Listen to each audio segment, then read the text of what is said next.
हमने कुछ समय पहले ही देखा है कि कैसे जेल से ही फाइलों पर साइन किए जा रहे थे। संविधान हर जनप्रतिनिधि से ईमानदारी और पारदर्शिता की उम्मीद करता है। हम संविधान की मर्यादा को तार तार होते नहीं देख सकते। एनडीए सरकार भ्रष्टाचार के खिलाफ एक ऐसा कानून लाई है जिसके दायरे में देश का प्रधानमंत्री भी है। प्रधानमंत्री हो या मुख्यमंत्री या फिर कोई भी मंत्री, उसे गिरफ्तारी के 30 दिन के अंदर जमानत लेनी होगी और अगर जमानत नहीं मिली तो 31वें दिन उसे कुर्सी छोड़नी पड़ेगी। भाई और बहनों, आपके आशीर्वाद से, देश के अटूट भरोसे के कारण साल 2014 में प्रधानमंत्री के तौर पर शुरू हुआ मेरा सेवा काल, ये सेवा काल निरंतर जारी है। इतने वर्षों में हमारी सरकार पर भ्रष्टाचार का एक भी दाग नहीं लगा। जबकि आजादी के बाद कांग्रेस की सरकारें जो 60-65 साल तक सरकार में रही है, उनके भ्रष्टाचार की लंबी लिस्ट है। आरजेडी का भ्रष्टाचार तो बिहार का बच्चा बच्चा जानता है।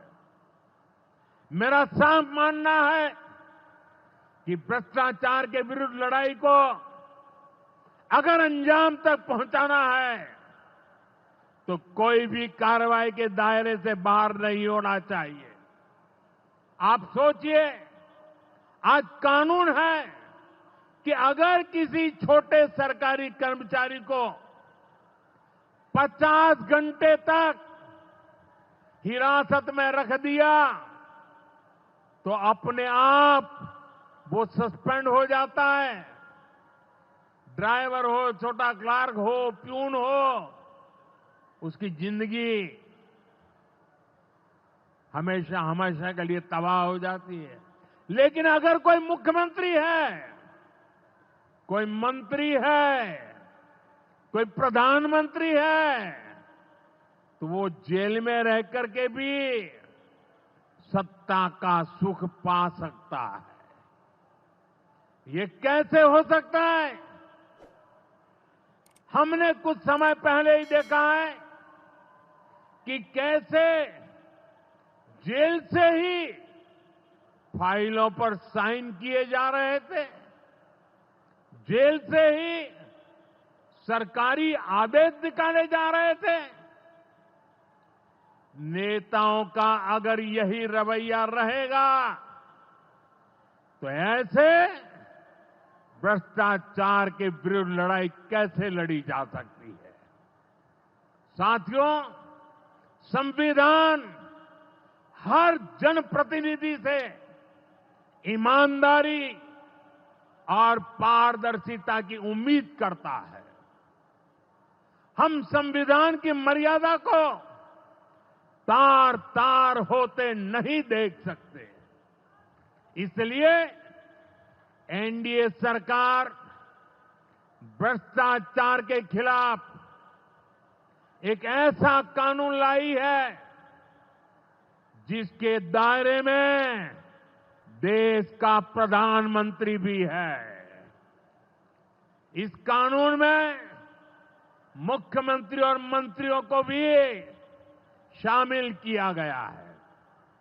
जब ये कानून बन जाएगा तो प्रधानमंत्री हो या मुख्यमंत्री या फिर कोई भी मंत्री, उसे गिरफ्तारी के 30 दिन के अंदर जमानत लेनी होगी और अगर जमानत नहीं मिली तो 31वें दिन उसे कुर्सी छोड़नी पड़ेगी।